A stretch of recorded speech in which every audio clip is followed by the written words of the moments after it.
Hey guys, today I'm going to tell you how to add green screen effect inside Instagram Reels.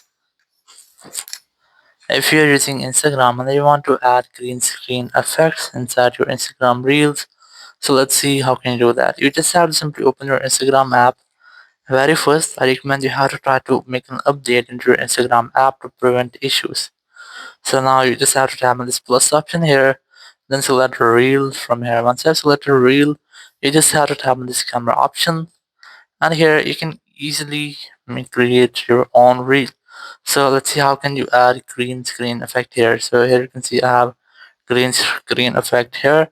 Or if you can't find this here, you just have to tap on this effects option, then tap on this search, and here you have to simply search for green screen, and you'll get different green screen filters. You just have to select the very first you find it here. So once you have selected, just scroll down and you'll get that your filter is now ready. You can also upload media using your gallery here, or you can also record your own video. So in this way, you can easily use green screen and Instagram Reels. Thank you very much for watching the video. Until next video, bye bye.